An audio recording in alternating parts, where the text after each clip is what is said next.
the question is, what happens when you are changing? How do you protect yourself? How do you, that self-care? How do you make sure that, you know, you're going to be okay from this? Because it's hard work. It's hard work, and it can feel quite emotional, quite draining. There's a lot going on. So what they're saying is, from source, this is the time that you have to take a moment for you. That, again, by checking in how you're feeling. So, you know, if I contact a certain member of family, and how I know that can be quite negative, you know, there's energy stuff that you can do. So energy in the sense of, you know, I bubble up. So I sort of see myself in a golden egg of protection. And so that when they do come back to me with some negative talk, it sort of bounces off. But this is like working energetically. So, you know, as a Reiki master, I learned this many years ago, and I used to do this with certain clients. You know, some clients that come in, you can feel the negativity from them, and they're doing a really good job by coming to me to sort of, you know, to work through it, to release it, to let go. But as an energy worker, sometimes you can pick up on that. So as an energy worker, you have to take care of your own energy. You have to balance it out. So, you know, with particular members of family, I would place myself in a golden egg, and so that when I do see them, it sort of bounces off. It bounces off. If there's somebody around you that can be quite abusive, there's another technique, again, taught this and learnt this when being a Reiki master, to put a golden egg, but have this mirror reflection, like as if it's like a mirror ball from the 70s or 80s, like the dance balls. A mirror ball around you, so that then any abusive words that come at you, they bounce back off. And that's working with energy and stuff. I know that I've used this when I was on the tube, when I used to work in central London many years ago. I noticed being on the tube that I used to pick up on everyone's emotions. Being an empath, I could pick up on what was going on, and, you know, and I remember when I used to work in retail years ago, and how some clients and customers would come in, some could be quite abusive, and, you know, they're having a really shitty day and they just want to lash at anyone, and you're there.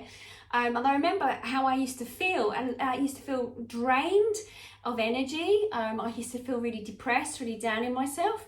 And I couldn't understand why I was feeling this way.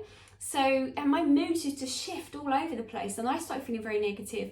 So I was taught a technique, as in to put yourself into a mirror ball before you go onto the tube, to go on the train, and then whatever anyone, if they're thinking, also because thinking has an energy. So if a person on the train is thinking negative thoughts or abusive, energy will bounce back and away from it, so you're not absorbing it. Okay. Another technique that I use also, because some of the cases are quite heavy that I work with. So another technique is that I imagine that I'm standing under a shower of light, and the white sparkling light comes through the top of my head, my crown chakra, and comes all the way down through my body. And that cleanses and clears and moves it through, and that's energetically. That's what I do. I visualize that, and that helps to release it. Also, salt baths are a great one with all the minerals and stuff. So by soaking your body in salt baths, that's a brilliant way of cleansing and clearing, getting rid of any negativity. If we're looking at those toxic people and how to deal with them, again, how I see it is, I actually see it that I place them into a little glass box, just gently to one side. I place them in a little glass box to one side, and I'll hear what I need to hear, but I won't hear the abuse, the toxic negative feedback from them. I just place them in a beautiful glass box, and I just send them healing light as well. So I might send them rainbow colours through, so that might work from an energetic sense that will pass on to them. But to protect yourself is really about keeping an eye on your energy, how it's feeling.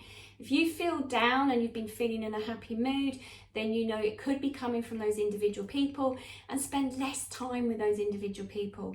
You know, do what you can do energetically for yourself, and whatever you do energetically for yourself is going to help them as well, because that's just how it works, sort of in a karmic way. It's like a ripple effect, like waves of energy that'll go to them, and it will help them to heal as well.